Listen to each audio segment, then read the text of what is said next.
بسم اللہ الرحمن الرحیم۔ ہارون رشید عرض کر رہا ہوں، السلام علیکم ورحمۃ اللہ وبرکاتہ۔ وہ واردات جو کل نہیں ہو سکی، یعنی آئینی ترمیم، اس کی تفصیلات میں جائے بغیر کہ کتنی تبدیلیاں اس میں کی گئی ہیں اور نیا مسودہ کیا ہے، وہ آج کرنے کی کوشش کی جائے گی۔ اس سلسلے میں کچھ بنیادی حقائق سمجھنے کی ضرورت ہے۔ ہم ہمیشہ پگڈنڈیوں پہ چل پڑتے ہیں اور بنیادی ایشوز کو بھول جاتے ہیں۔ پہلی بات یہ ہے کہ یہ ایک ناجائز اسمبلی ہے، یہ ایک ناجائز سینٹ ہے، یہ عوام کی نمائندگی کرتی ہی نہیں ہے۔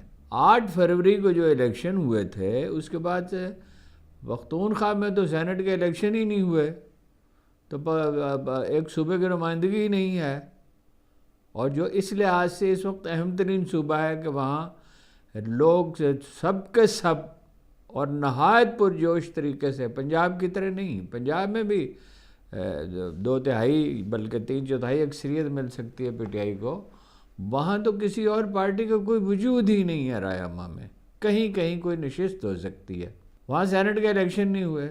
صوبائی اور قومی اسمبلیوں کے جو الیکشن ہوئے، اس میں سندھ میں، پنجاب میں، سوائے پختونخوا کے، وہاں بھی کچھ چھوٹی موٹی دھاندلی ہوئی۔ اور بلوچستان میں تو بلوچستان کے سیاستدان کہہ رہے ہیں کہ سیٹیں فروخت کی گئیں۔ لوگوں نے پی ٹی آئی کو مینڈیٹ دیا ہے، کسی کو پسند ہو ناپسند ہو، ہمیں بھی بعض چیزوں سے اختلاف ہے ان کے۔ میں ہمیشہ خان صاحب سے کہتا رہا کہ خوفزدہ ایک تنظیم بہتر بنائیں، ایک صحیح لوگ، آخری ملاقات میں بھی کہا کہ آپ نے ٹھیک لوگ نامزد نہیں کیے، نام لے کے بھی بتایا، جو ٹیلی ویژن پہ ہر وقت اس کا ذکر کرنا مناسب نہیں ہے۔ فلاں لوگوں کے لیے آپ سے کہا تھا کہ ان سے ہوشیار رہیں، یہ آپ کو چھوڑ کے جا سکتے ہیں، وہ سب سے پہلے کے چھوڑ کر جانے والوں میں تھے۔ اب بھی جو لوگ انہوں نے نامزد کیے، اس میں کچھ لوگ تو اچھے ہیں، مثلاً سلیمان اکرم راجہ کے بارے میں ہم کہہ سکتے ہیں کہ ان پہ بھروسہ کیا جا سکتا ہے۔ حماد صاحب کے بارے میں بھی کہہ سکتے ہیں، ان کی رائے سے اختلاف ہو سکتا ہے، لیکن یہ ہے ہم کہہ سکتے ہیں۔ اور بھی لوگ ہیں، وہ شعیب شاہین ہیں، مطلب سب کے بارے میں کچھ نہیں کہا جا سکتا، بات کے بارے میں حتمی طور پہ نہیں کہا جا سکتا۔ مجھے تو چیئرمین صاحب کی نیت پہ بھی شبہ نہیں ہے، لیکن وہ اس کام کے آدمی نہیں ہیں۔ امام احمد بن حنبل سے کسی نے، رحمۃ اللہ علیہ سے کسی نے پوچھا کہ 2 کمانڈر جنگ پہ جا رہے ہیں، تو ان میں سے ایک تو بہت زاہد و متقی ہیں، اور دوسرے جو ہیں وہ اپنا اتنے ویسے زاہد تو نہیں ہیں، یعنی کچھ کوتاہی ان سے ہو جاتی ہے، ایک کمانڈر بہت درجہ کمال کے۔ تو انہوں نے کہا اس آدمی جس کام کے لیے جا رہے ہو اس کو ملحوظ رکھو، اس آدمی کے ساتھ جاؤ جو وہ کام انجام دے سکتا ہے۔ تاریخ انسانی کے سب سے بڑے فاتح، جس سے 100 جنگیں لڑیں اور 100 جنگوں میں فتح یاب ہوا، جس نے تاریخ انسانی میں کوئی ایسا واقعہ نہیں ہے کہ ایک آدمی نے 2 سپر پاورز کو شکست دے دی ہو، اور ایسا اسے اللہ تعالیٰ خراج تحسین پیش کیا، ایسی ستائش فرمائی۔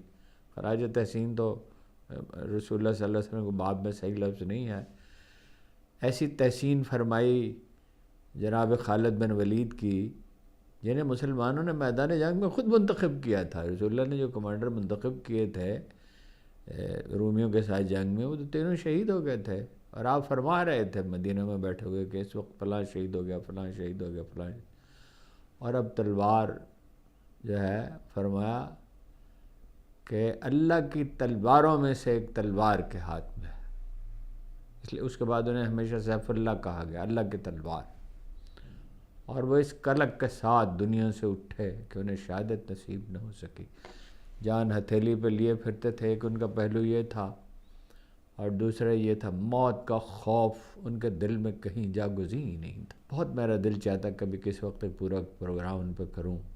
پھر یہ ہے کہ 6 برس کی عمر سے ان کے والد نے، اللہ کے کام ہیں، ان کی تربیت شروع کر دی تھی، گھڑ سواری کی، تیر اندازی کی، نیزہ بازی کی، اور وہ جوان ہوئے تو ایک عظیم الشان کمانڈر بن چکے تھے۔ لیکن ایک دن نماز پڑھائی تو کچھ آیات کہیں سے پڑھ دیں، کچھ کہیں سے پڑھ دیں، تھے تو کہ پاک دل، پاک صاحب آدمی۔ فرمایا، صاحب نے مقلدین نے اعتراض کیا تو فرمایا کہ کبھی زندگی میں فرصت ہی نہیں ملی، ظاہر ہے ان کا وہی ایک کام تھا۔ بات یہ ہے جو کام جس کے کرنے کا ہوتا ہے اس کو سونپنا چاہیے تھے۔ صحیح لوگوں کا انتخاب نہیں کیا خان صاحب نے۔ شائستہ ہیں، باوقار آدمی ہیں گوہر علی خان ہیں، لیکن یہ اچھا پھر ایک اور بڑی غلطی ہوئی ہے، وہ غلطی یہ ہے کہ سارا بوجھ ڈال دیا ان کے بارے میں یہ تاثر درست نہیں ہے۔ مجھ پہ بڑی اعتراض کیا جاتا رہا کہ آپ تنقید کرتے ہیں پی ٹی آئی کے بعد لیڈروں پہ، وہ آپ ان پہ سب تنقید کر رہے ہیں، اور کچھ اور ہیں جن پہ ابھی اور کریں گے، جن کو جو میں پوائنٹ آؤٹ کرتا رہا ہوں۔ اس لیے کہ میرے کسی سے محبت اور الفت کا رشتہ نہیں ہے، اور میں آپ کو صاف صاف کہتا ہوں کہ میں عمران خان کے عشاق میں نہیں ہوں قطعاً۔ میں اس لیے ان کے ساتھ ہوں کہ عوام نے ان کا ساتھ دیا ہے، میں نے اس لیے ان کے ساتھ ہوں کہ وہ ڈیلیور کرتے ہیں، میں اس لیے ان کی حمایت کرتا ہوں۔ میں ان سے وہ خوبیاں منسوب نہیں کرتا جو سوشل میڈیا پہ آپ کو نظر آتی ہیں، میں ان کی اصطلاحات تک سے اتفاق نہیں کرتا، سونامی سے یا انقلاب سے۔ انقلاب کہاں آ رہا ہے؟ وہ ہے کہ اصلاح کرنی ہوتی ہے معاشرے کی۔ انقلاب ایران اور انقلاب چین اور انقلاب روس اور اب انقلاب افغانستان سے دنیا کو کیا حاصل ہوا؟ خورے اصلاح کرنی ہوتی ہے۔ افغانوں کی تو خیر بالکل ہی مجبوری آ پڑی تھی، اور ایران میں بھی مجبوری تھی، اور وہ جب لوا پھوٹ بیٹھتا تو کسی سے رکتا نہیں۔ کہ وہ انہوں نے شوکت خانم ہاسپٹل میں جو کام کرتے ہیں وہ کرنا چاہتے ہیں، ان کے دور میں لوگوں کو انہوں نے ریلیف دینے کی کوشش کی۔ اس وقت ہم سے بھی بعض چیزوں کو سمجھنے میں کوتاہی ہوئی کہ بھائی جو ملبہ بارودی سرنگیں چھوڑ گئی تھی نون لیگ، تو ظاہر ان سے نمٹنا تھا۔ پھر کرونا آ گیا، پھر انٹرنیشنل اسٹیبلشمنٹ خلاف تھی، پھر یہ باجوہ صاحب چکمہ دے رہے تھے، وکٹ کے دونوں طرف کھیل رہے تھے۔ تو ایک تو افراد کا انتخاب درست نہیں ہے، کارکن مار کھاتے رہے۔ علی امین گنڈا پور نے بہت بڑی واردات کی، چیف منسٹری انہیں اتنی عزیز ہے کہ کسی حال میں اسے چھوڑنا نہیں چاہتے۔ اور عمران خان صاحب کا یہ فیصلہ درست نہیں تھا کہ ذمہ داری ان پہ ڈال دیں۔ انہوں نے ان سے کہا کہ اگر تم لا الہ الا اللہ محمد رسول اللہ پر یقین رکھتے ہو تو آخری وقت تک وہاں کھڑے رہنا۔ بھائی یقین جو ہے اس کے تقاضے ہوتے ہیں، اور یقین ایک دن میں پیدا نہیں ہوتا، اور ایمان کی سطح یقین کی بدلتی رہتی ہے۔ ایسے کہاں کہ وہ اجلے اور پارسا ہیں کہ اپنے اقتدار اور اپنی زندگی خطرے میں ڈال دیں۔ چنانچہ گئے تو وہ گئے، اور اس کے بعد ایک داستان امیر حمزہ رہ گئی، ایک کہانی رہ گئی سننے کے لیے۔ بنیادی تضاد یہ ہے کہ یہ جائز اسمبلی ہی نہیں ہے، الیکشن میں ہیرا پھیری کی گئی ہے، اور مقصد عمران خان کو باہر رکھنا ہے۔ عمران خان کو کیوں باہر رکھنا ہے؟ ان کی شخصیت سے بھی اختلاف ہے، باجوہ صاحب کو بھی تھا، اب بھی اسٹیبلشمنٹ کو اختلاف ہے کہ وہ اپنی رائے پہ اصرار کرنے والے آدمی۔ وہ تو کرکٹ کے چیئرمین کی حیثیت سے بھی، کیپٹن کی حیثیت سے بھی استعفیٰ دے دیتے۔ بہت پہلے میں نے ان سے کہا تھا جب جنرل مشرف سے ان کی بات ہو رہی تھی کہ کوئی پاگل ہی آپ کو حکومت سونپ سکتا ہے، اور وہ مان بھی گئے تھے۔ میں نے کہا کیپٹن تو کسی کی بات نہیں مانتے تھے، وزیر اعظم بن کے آپ کسی کی بات مانیں گے؟ تو وہ مان بھی گئے، کہنے لگے کہ ہاں میں خود کچھ کر لوں تو پھر تو کوئی صورت ممکن ہے۔ اور یہ بھی ایک غلط تاثر خان صاحب کے ذہن میں بیٹھا ہوا ہے کہ حکومت مل جائے تو آدمی سب کچھ کر سکتا ہے۔ بھائی جب تک سبل ادارے ہی نہ ہوں، جب تک ہاں منگی نہ ہو، جب تک کشیدگی کم نہ ہو، اس وقت تک نہیں ہو سکتا۔ عمران خان تو ان کے نزدیک ایک مسئلہ، اصل مسئلہ ہے عوامی حکمرانی نہیں ہونی چاہیے، حکمرانی ہونی چاہیے اشرافیہ کی۔ جنرل ضیاء الحق نے کہا تھا جب مجلس شورا بنائی تھی کہ ایک ایک کا حسب و نسب ہم نے دیکھا ہے۔ حسب و نسب کہ خاندان نسل در نسل وفادار رہے ہیں کہ نہیں جو بھی حکومت تھی اس کے، محمود غزنوی سے لے کے شہاب الدین غوری سے لے کے اور جتنے بادشاہ بیچ میں آئے، اور پھر مغل آئے، اور پھر یہاں سکھ اور ادھر مرہٹے آئے۔ عملاً تو مرہٹوں کی حکومت تھی، وہ بادر ظفر کی تھوڑی سی۔ اور پھر اپنا اس کے بعد جو حکومتیں ہیں وہ وفاداری کس میں رہی ہے، کس میں نہیں رہی۔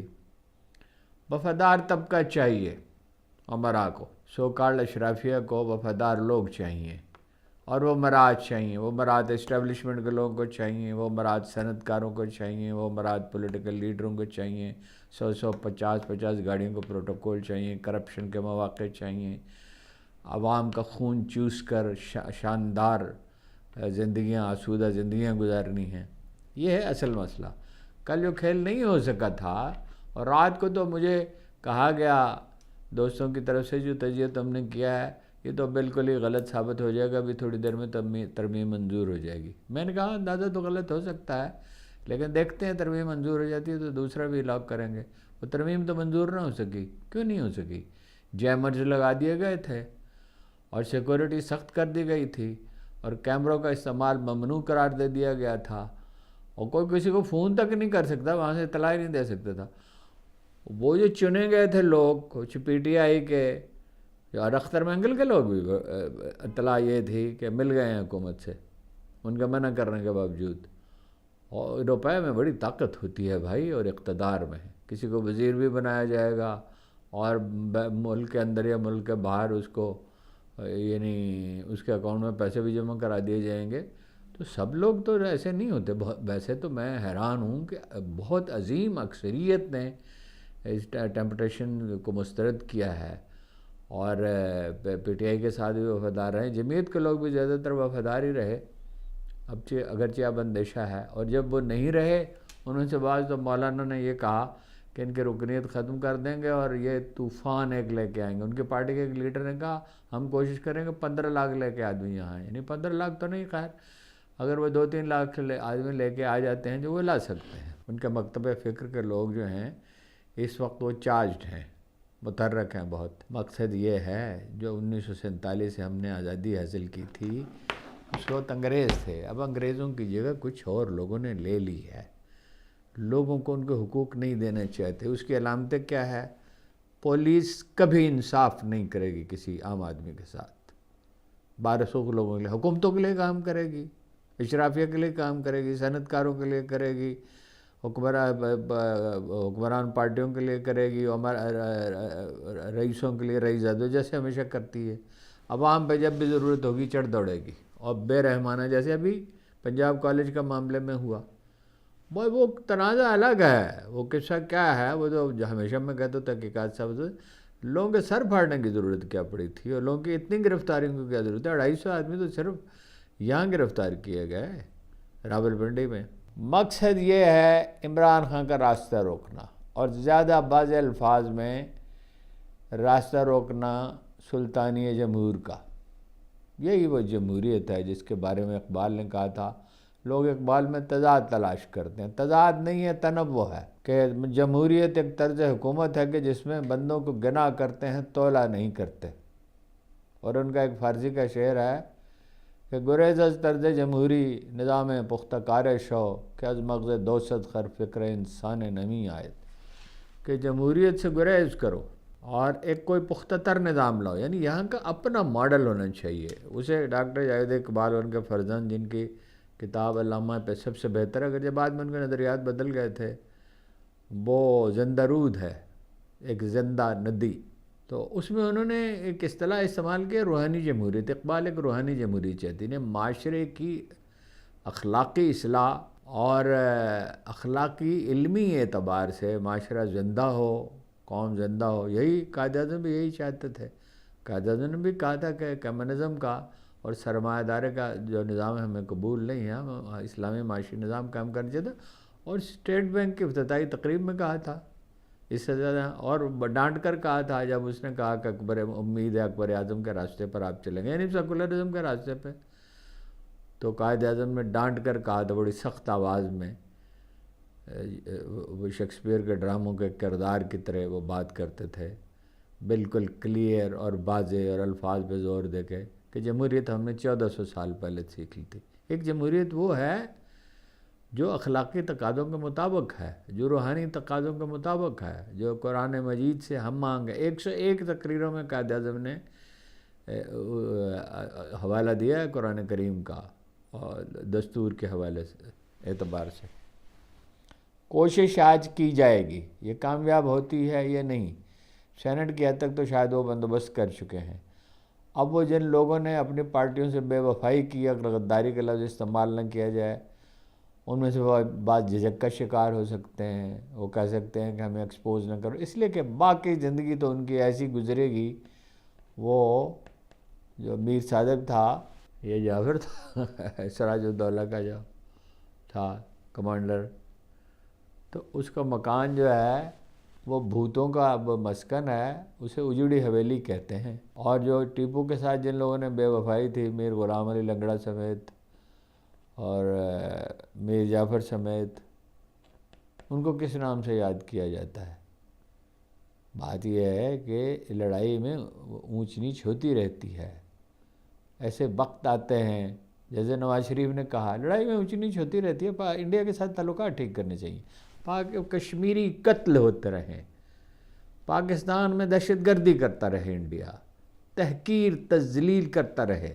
اصل بات یہ ہے کہ کاروبار چلنا چاہیے، تاجروں میں حلقہ ہے انڈیا کا بہت بڑا، یہ امریکی گیم پلان ہے، اور میں بار بار واضح کرتا ہوں چین کے خلاف ہے اور پاکستان کے مفادات کے خلاف ہے یہ جو پالیسی اپنائی جا رہی، یہ مروبیت کی علامت بھی ہے، مفاد پرستی کی علامت بھی ہے، اور کم فہمی کی علامت بھی ہے، اور ناقبت اندیشی کی علامت بھی ہے۔ توازن ہونا چاہیے۔ امریکہ سے کوئی دشمنی نہیں ہے، یہ نہ یورپی یونین سے اور برطانیہ سے کوئی دشمنی ہے، لیکن روس اور چین سے ہماری کیا دشمنی ہے؟ اور چین دفاع میں تو وہی ہمارے ساتھ ہے۔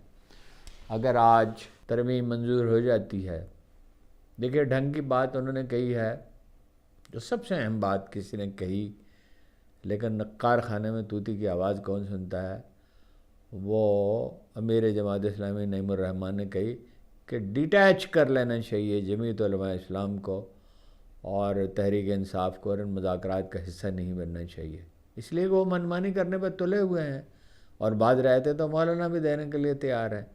وہ تو دیکھیے نا، نواز شریف نے ان کو دودھ سے مکھی کی طرح نکال پھینکا اور کہا کہ ہماری حکومت ہونی چاہیے۔ ان کا خیال تھا عمران خان گرفتار ہو جائے گا، لوگ خوفزدہ ہو جائیں گے، الیکٹیبلز آ جائیں گے اور ہم جیت جائیں گے۔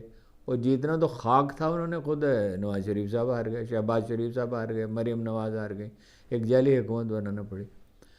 فرض کیجئے آج ترمیم ہو جاتی ہے، جو آسانی سے نہیں ہوگی، سینٹ میں ممکن ہے آسانی سے ہو جائے، خریداری سے ہوگی، تو اس پہ کوئی ماتم برپا کرنے کی اور مایوسی پھیلانے کی ضرورت نہیں ہے۔ امید انسانوں سے نہیں ہوتی۔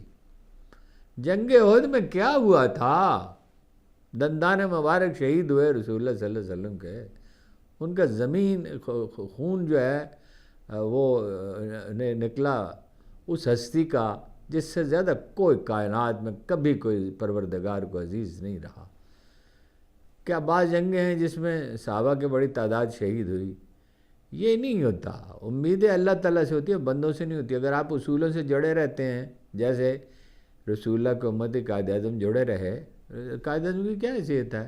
یعنی ہماری علمی روایت میں تو قائد اعظم کوئی عظیم آدمی نہیں ہے، لیکن وہ مخلص 100% تھے مسلمانوں کے ساتھ۔ یہ اقبال کا معاملہ تھا، مخلص تھے، اور انہیں کوئی دنیا کی طاقت خرید نہیں سکتی تھی، تو اصولوں پہ کھڑے رہے۔ بقول کانگریسی لیڈر نے نو کہتے رہے اور قائد اعظم بنا دیا۔ بصیرت بھی چاہیے ہوتی ہے، غور و فکر بھی چاہیے ہوتا ہے، مشورہ بھی چاہیے ہوتا ہے۔ اگر آئینی ترمیم منظور بھی ہو جاتی ہے تو آسمان نہیں گرے گا، آسمان کبھی نہیں گرتا۔ آسمان صرف روز قیامت گرے گا، اس میں دروازے کھول دیے جائیں گے اور زمین اثر نو بچھائی جائے گی، زمین کو زمین سے ایک طرح سے ریپلیس ہی کر دیا جائے گا۔ تو اس میں یعنی یہ ایسا نہیں ہونا چاہیے کہ ہمتیں ٹوٹ جائیں اور مایوس ہو جائیں۔ آخر کار اصول غالب آتا ہے۔ ایک صحیح ہے، ایک پی ٹی آئی والوں کا مسئلہ یہ ہے، ایک قیادت ٹھیک نہیں ہے، ایک ہر وقت آپس میں لڑتے رہتے ہیں، بجائے مسائل حل کے، چیزوں کو ریزالو کرنے کے اور مل بیٹھ کر ایک حکمت عملی طے کریں گے۔ اور چودراہٹ کی خواہش بھی تو بڑا خراب کرتی ہے۔ اب یہ طے پایا ہے کہ عمران خان سے ملاقات ہوگی اور وہ فیصلہ کریں گے۔ عمران خان ہرگز کسی صورت میں اس سے اتفاق نہیں کریں گے۔ آئینی ترمیم جن خطوط پہ مولانا فضل الرحمان نے حالانکہ بہت ہمت سے کام لیا اور بہت سی تبدیلیاں اس میں تجویز کی ہیں، لیکن بہرحال یہ جو ڈویژن بینچ یا جو بھی بنایا جا رہا ہے بینچ سپریم کورٹ میں آئینی امور کے لیے، اور اس میں مرضی کا جج بنایا جائے گا نا، صدر اور وزیر اعظم کا، اور بے شک وہ جوڈیشل کمیشن سے منظوری لی جائے گا، جج تو اس میں وہی رکھے جائیں گے نا جو حکومت کے حق میں فیصلہ دیں۔ عمران خان اس سے کبھی ایگری نہیں کر سکتے۔ بزدلی کا مظاہرہ بہرحال خان صاحب نہیں کر سکتے، کتنی غلطیاں کریں، اور ہمت نہیں ان کی ٹوٹتی، توکل ان میں ہے، تو وہ قیامت نہیں آ جائے گی حضور، جد و جہد جاری رہے گی، اس حکومت کو عوامی جد و جہد سے ہٹایا جائے گا۔ دیکھیے خوف رخصت ہو رہا ہے، دنیا میں امریکہ کا رعب داب مر چکا، اور ایران میں ایک دن شہنشاہ ایران کا دبدبہ ختم ہو گیا تھا۔ روس میں بھی ایسا ہی ہوا، چین میں بھی ایسا ہی ہوا، افغانستان میں تو انہوں نے قبول ہی نہیں کیا کبھی غیر ملکی طاقت کو۔ جو طاقت کا دبدبہ اور خوف ہے وہ ختم ہو رہا ہے۔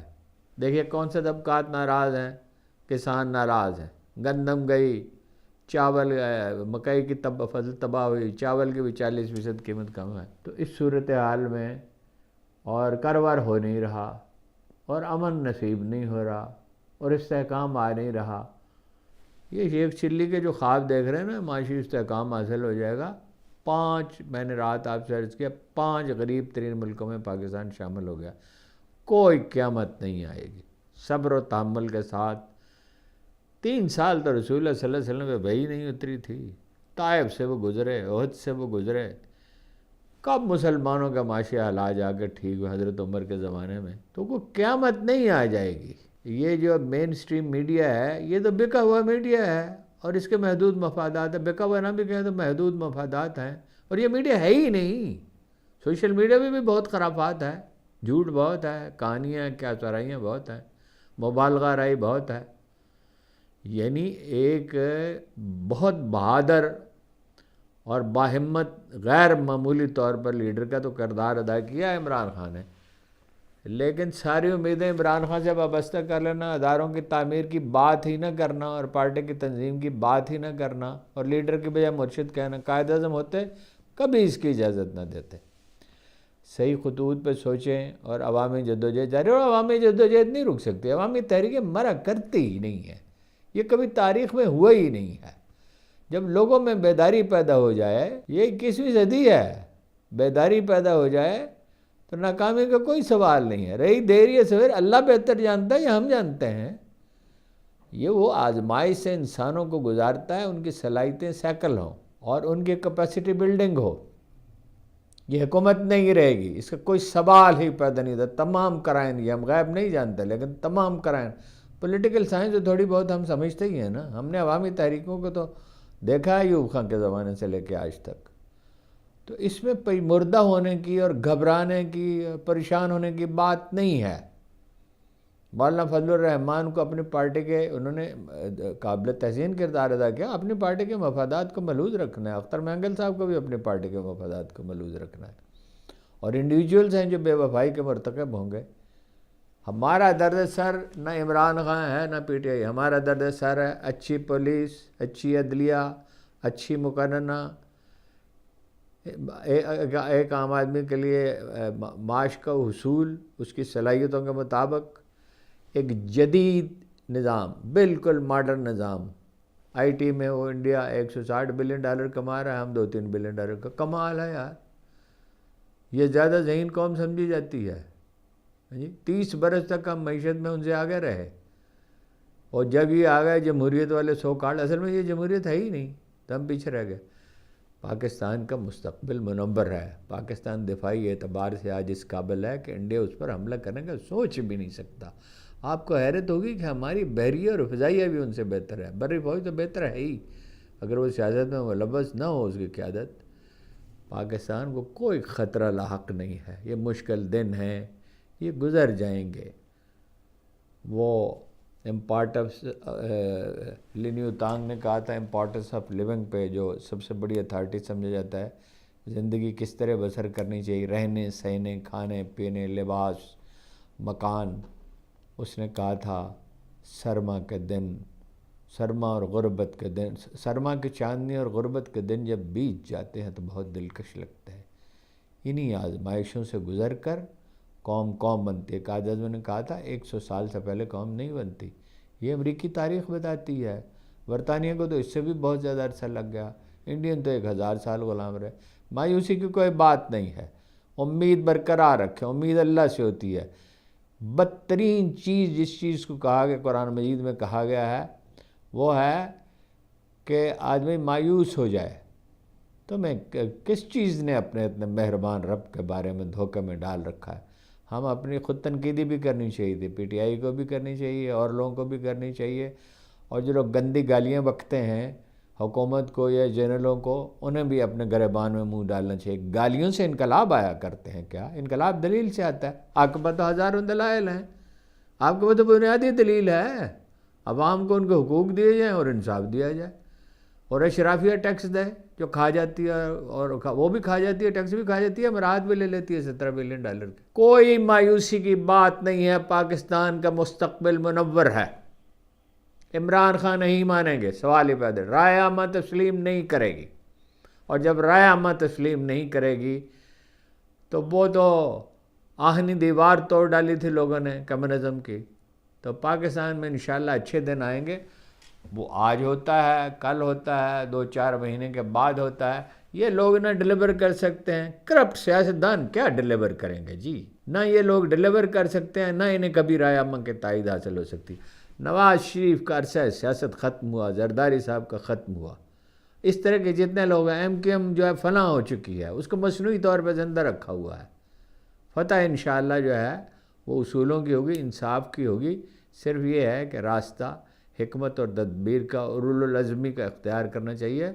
قرآن مجید کہتا ہے صبر کے بغیر کچھ حاصل نہیں ہو سکتا، سچائی بجا مگر صبر کے بغیر کچھ حاصل نہیں ہو سکتا۔ آتے آتے یوں ہی دم بھر کو رکی ہوگی بہار، جاتے جاتے یوں ہی دم بھر کو خزاں ٹھہری ہے۔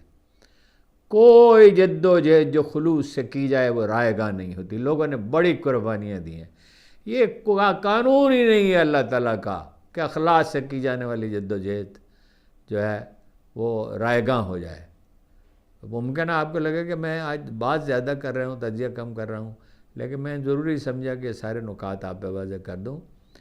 لوگ خریدے جا سکتے ہیں، الیکشن کمیشن کوئی واردات کر سکتا ہے، لوگوں کو خوفزدہ کر کے اس کو فائدہ اٹھایا جا سکتا ہے، لیکن رائے عامہ نہیں مانیں گی، عمران خان نہیں مانیں گے، صاف ستھرے لوگ نہیں مانیں گے، اور پی ٹی آئی میں بھی لیڈرشپ میں بھی صاف ستھرے لوگ بہت ہیں۔ بس یہی آپ سے عرض کرنا تھا صبح سویرے، اور پھر ممکن ہے دوپہر کو گفتگو ہو اگر اس وقت تک کوئی ڈیولپمنٹ ہو، ورنہ شام کو ہوگی۔ آپ کا بہت بہت شکریہ۔